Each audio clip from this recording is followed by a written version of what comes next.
Aujourd'hui, j'ai envie d'aborder le sujet du doute et comment il nous a construits, comment il est devenu un peu un doudou pour nous, une compagnie rassurante et comment on a aussi eu tendance à être éduqué dans le fait que le doute est quelque chose de sain, quelque chose de naturel, quelque chose qui nous permet de rester les pieds sur terre, de rester réaliste, de rester humble, de ne pas avoir le melon, de ne pas avoir les chevilles qui enflent, et cetera, et cetera.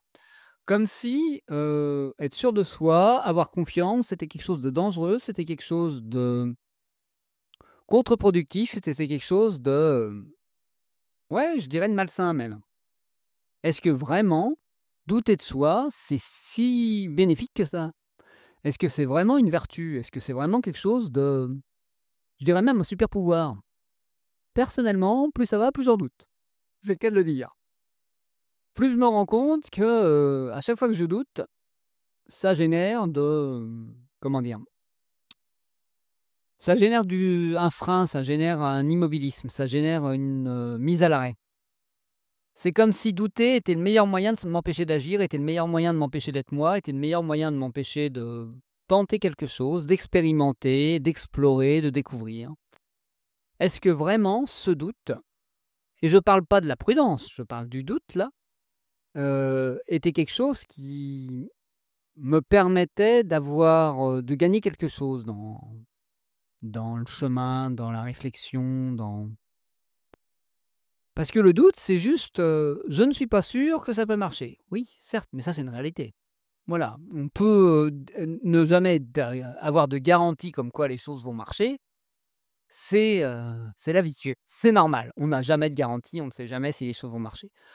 Par contre, nourrir quelque chose qui génère une émotion de, je dirais, de peur ou d'appréhension, c'est peut-être pas aussi sain que ça. Parce que moi, derrière le doute, il y a souvent le côté, jugement de soi, jugement de ses capacités jugement du fait qu'on a fait le bon choix. En gros, c'est remettre en cause son choix, sa décision, la personne qu'on est, ses comportements, ses valeurs, ses qualités. C'est ça que je vois derrière le doute. C'est pas juste l'acceptation du fait que la vie est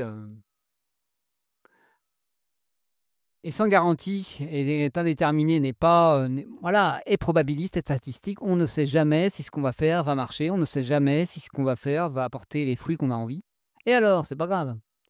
Mais par contre, se dire: «Ah oui, mais vu que je ne sais pas, je vais pas tenter». En gros, un désir de stabilité et un désir de sécurité et un désir de garantie, comme d'habitude, ce que je vous ai déjà parlé dans un précédent épisode. Là, si on a une envie de garantie, oui, certes, on va pas pouvoir se mettre en mouvement et c'est là que le doute va s'installer. C'est quand on veut à tout prix, avoir le résultat qu'on désire. Mais ou avoir la preuve que on est assez bien, on est assez comme ci, on est assez comme ça, ce qu'on fait est la bonne manière. On n'en sait rien et on n'en saura jamais rien. Est-ce qu'on peut vivre avec, je dirais pas ce doute, je dirais cette incertitude, tout en étant apaisé et sans nourrir le doute, sans nourrir la remise en question, sans nourrir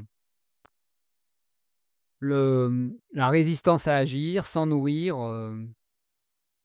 ouais, sans nourrir l'inaction?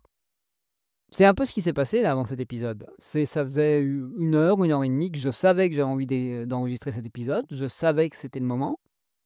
Mais, vu que je ne savais pas quoi dire, vu que j'avais un doute sur le sujet que j'allais aborder, vu que c'était pas encore, conscient, pas encore évident, je me disais, «Ah ouais, mais» il y avait un léger inconfort. Un léger inconfort d'être dans ce moment où tout était possible, où tous les sujets étaient possibles, où c'était même possible que je reste 5-10 minutes devant mon micro sans y avoir rien qui sort et en me disant: «OK, j'aurais passé 5-10 minutes à essayer d'enregistrer et ça n'aura pas marché». Et c'est juste en m'autorisant de dire: «Ouais, OK, là je ne sais pas où je vais, mais j'essaye quand même», que que là cet épisode sort. Et comme par hasard, le doute que j'avais avant pendant, 1 heure et demie, est-ce que j'arrivais à sortir un épisode ou pas, s'est dissipé et en plus m'a été utile parce qu'il m'a permis, d'en faire le sujet de cet épisode. Donc comme voyez, il y a pas non plus à s'en vouloir de douter, à se taper dessus parce qu'on doute. Il y a juste à se dire: «Est-ce que ça me sert? Et est-ce que c'est pas juste, comment dire? Un révélateur du fait que, j'ai envie de garantie et un révélateur qu'il faut peut-être que j'essaye d'être un peu plus confiant vis-à-vis de la vie, un peu plus confiant vis-à-vis du fait que, le mouvement, crée les solutions. L'action crée les solutions. L'action crée aussi des compréhensions et nous aide parfois à prendre des choix et des décisions et à ouvrir un chemin qu'on n'aurait pas ouvert sans, tenter quelque chose, sans savoir si ça allait marcher. Voilà ce que j'avais à vous aborder aujourd'hui. Et comme d'habitude, n'hésitez pas à partager, à commenter, à liker, à noter selon la plateforme sur laquelle vous m'écoutez, à me contacter par les réseaux sociaux ou par mail si vous souhaitez que je vous accompagne ou si vous avez des questions ou des remarques ou des envies de sujets à aborder dans ce podcast. Et je vous dis à demain pour un prochain épisode.